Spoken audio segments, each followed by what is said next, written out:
Please ముందు దయచేసి మీకు విజ్ఞప్తి సార్ మీరంటే మాకు అపారమైన గౌరవం ఉంది స్పీకర్ గారు గౌరవనీయులు పెద్దలు మీరంటే మాకు అపారమైన గౌరవం ఉంది మిమ్మల్ని మేము దయచేసి కోరేది సభ బిజినెస్ ను దయచేసి నడిపే క్రమంలో గౌరవ మంత్రులు మేమేదైనా తప్పు మాట్లాడినా మేమేదైనా మాట్లాడకూడని మాట మాట్లాడినా తప్పు మాట్లాడినా సవరించే అధికారం వారికి ఉంది వారు ఇంటర్వ్యూన్ కావచ్చు కరెక్షన్ చేయవచ్చు కానీ దయచేసి తమరిని కోరేది ఇక్కడ ప్రతిపక్షంలో మేము 39 మంది ప్రధాన ప్రతిపక్షంలో ఉన్నాం వాళ్ళు 64 మంది ఉన్నారు మరి వారికేమో సభ్యులు లేచినా మీరు సమయం ఇస్తున్నారు వారు వ్యక్తిగతంగా దూషించినా నోటికొచ్చినట్టు మాట్లాడినా మీరు కనీసం మళ్ళీ మాకు అవకాశం కూడా ఇవ్వట్లేదు మొదలు డిమాండ్ సార్ దయచేసి కడియం శ్రీహరి గారి పట్ల వారు చేసిన అనుచిత వ్యాఖ్యలను తొలగించండి రికార్డుల నుంచి దయచేసి వారిని ఉపసంహరించుకోమని చెప్పి కూడా నా విజ్ఞప్తి నెంబర్ 1 రెండవది సార్ వారు ఉప ముఖ్యమంత్రిగా పనిచేసిన పెద్దలు దాదాపు 15 ఏళ్లు మంత్రిగా పనిచేసిన సీనియర్ నాయకులు గౌరవనీయులు పెద్దలు కడియం శ్రీహరి గారి పట్ల వాళ్ళ రాజగోపాల్ రెడ్డి గారు చేసిన వ్యాఖ్యలు సబబు కాదు సార్ దాన్ని దయచేసి తొలగించాలి రికార్డుల నుంచి అనేది నెంబర్ వన్ సార్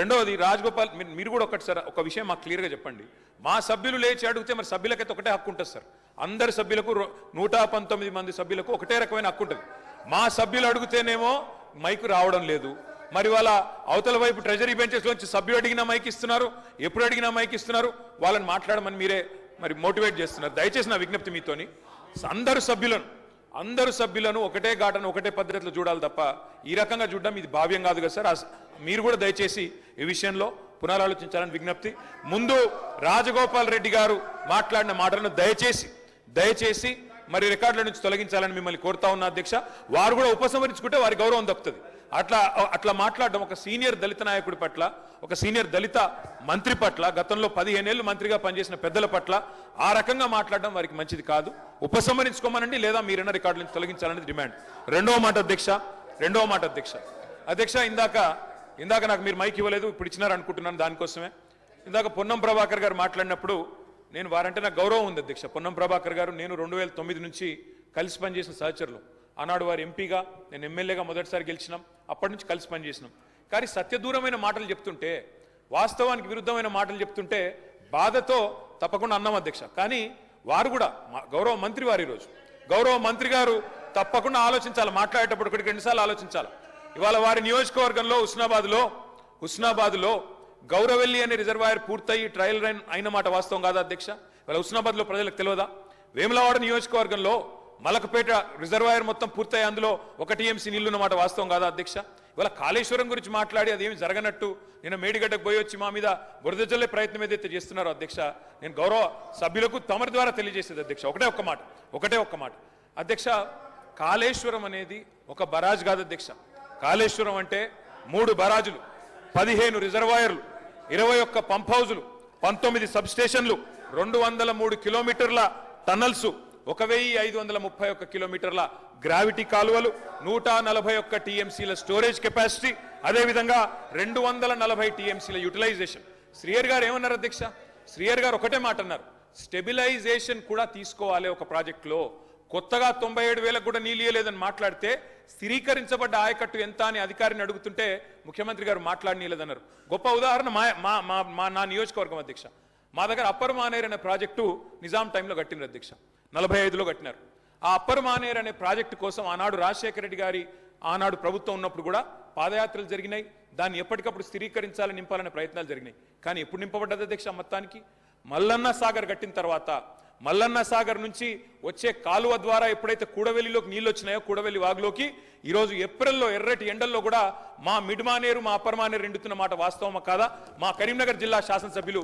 వారికి తెలుసు అధ్యక్ష శ్రీధర్ బాబు గారికి పొన్నం ప్రభాకర్ గారికి అందుకే ఆ బాధతోనే మేము చెప్పింది గౌరవెల్లి అయినా మలక్పేట్ రిజర్వాయర్ అయినా అదేవిధంగా మా అప్పర్ మానేర్ అయినా స్థిరీకరించబడ్డ సింగూర్ అయినా స్థిరీకరించబడ్డ నిజాం సాగర్ అయినా ఎస్ఆర్ఎస్పి పునరుజ్జీవమైనా ఇవన్నీ కూడా కాళేశ్వరం ద్వారా జరిగిన మాట వాస్తవం అధ్యక్ష అందుకే గౌరవ మంత్రి గారిని ప్రభాకర్ గారంటే నాకు గౌరవం ఎందుకంటే ఉద్యమ సహచరుడు ఆనాడు పార్లమెంట్లో వీరోచితంగా పోరాడింది కాబట్టి మా నాయకుడు కేసీఆర్ గారు కూడా కరీంనగర్లో ఇక్కడ అక్కడ కాదు అధ్యక్ష కరీంనగర్కి వచ్చే బహిరంగ సభలోనే వారిని అభినందించారు కాబట్టి మాకు అట్లాంటి మంత్రి గారిని అగౌరవపరిచే కుసంస్కారం లేదు కానీ మంత్రి గారు కూడా వాస్తవాలు చెప్పాలి అధ్యక్ష గౌరవెల్లి పూర్తయిన మాట వాస్తవం ఎన్జీటీ స్టే ఉన్న మాట వాస్తవం మలక్పేట పూర్తయిన మాట వాస్తవం ట్రయల్స్ జరిగిన మాట వాస్తవం కాళేశ్వరంలో ఇంత పెద్ద కాళేశ్వరంలో 3 బరాజులు అదేవిధంగా 15 రిజర్వాయర్లు ఉండే కాళేశ్వరంలో ఒక్క బరాజులో 3-4 పిల్లర్లకు ఇబ్బంది జరిగితే దాన్ని రిపేర్ చేయండి ఇప్పుడే మా గౌరవ పెద్దలు కడియం శ్రీహరి గారు డిమాండ్ చేసినారు, దాన్ని రిపేర్ చేయండి.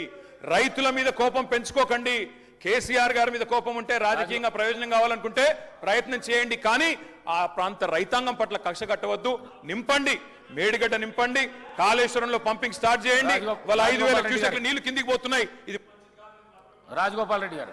అధ్యక్ష, ఇప్పుడు నేను ఏమంటున్నా, అంత గొప్ప మనసున్న మనిషి కదా కేటీఆర్ గారు, అంత గొప్ప మనసున్న మనిషి. రాజగోపాల్ రెడ్డి గారు ఒక్క నిమిషం గౌరవ ముఖ్యమంత్రి గారు.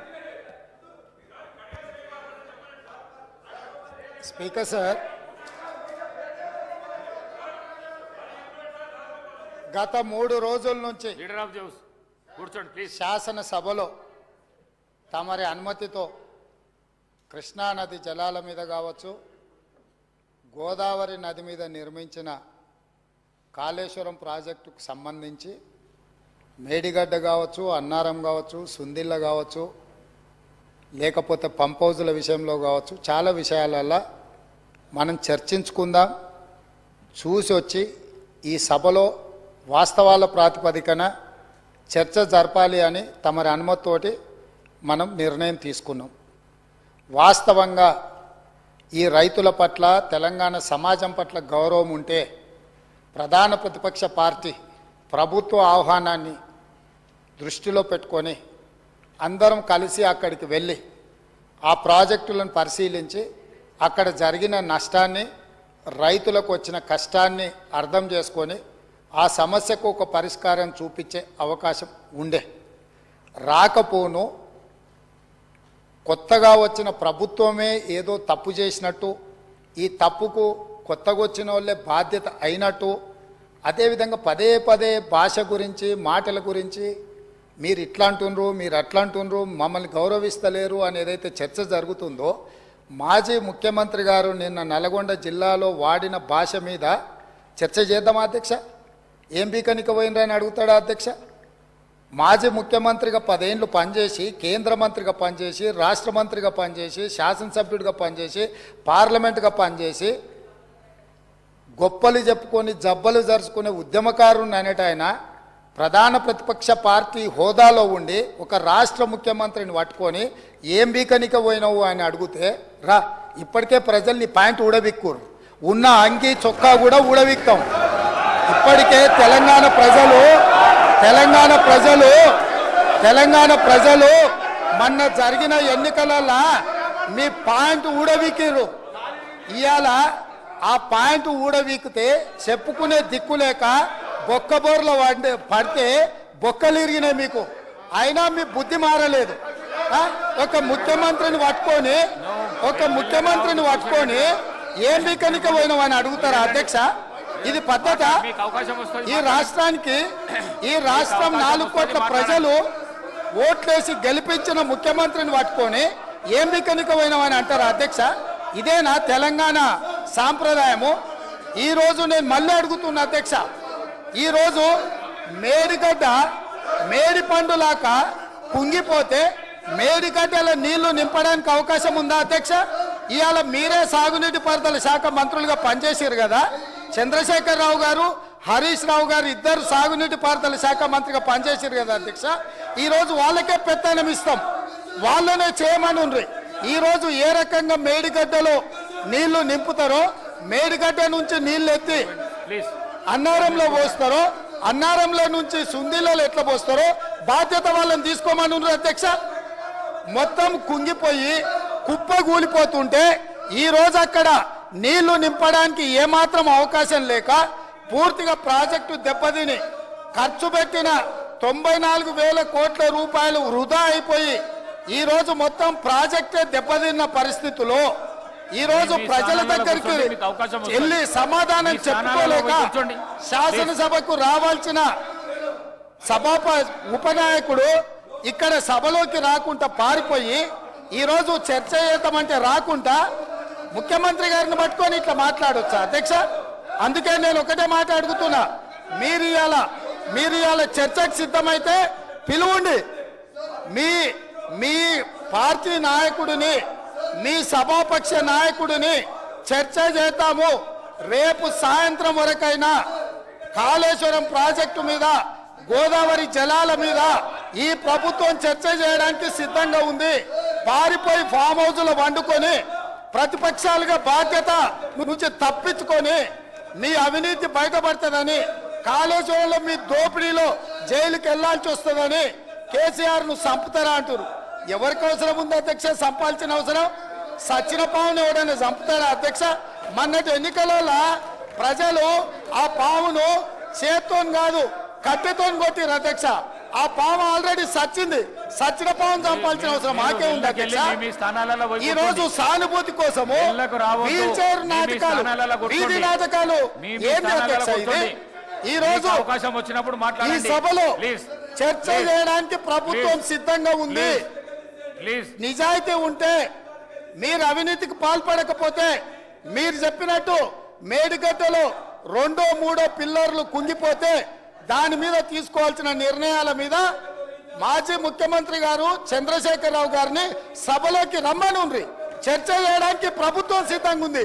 పారిపోయి అక్కడెక్కడో పోయి ఆడేదో ప్రగల్భాలేంది అధ్యక్ష? రమ్మనుండ్రి సభకు.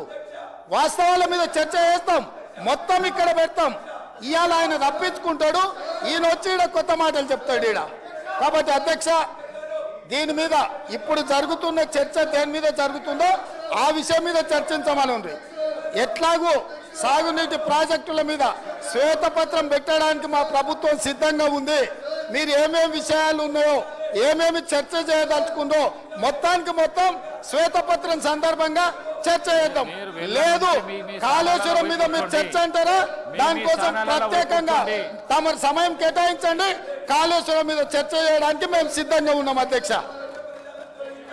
కడియం శ్రీహరి గారు, కడియం శ్రీ మీ స్థానాలలో కూర్చోండి ప్లీజ్ ప్లీజ్ ప్లీజ్ ప్లీజ్. అధ్యక్ష, మీ స్థానాలలో పోయి కూర్చోండి. స్థానాలలో పోయి కూర్చోండి ప్లీజ్ ప్లీజ్ ప్లీజ్ ప్లీజ్. వెళ్ళకు రావద్దు దయచేసి. ఈ ప్రాక్టీస్ బాగలేదు. వెళ్ళకు రావద్దు ప్లీజ్.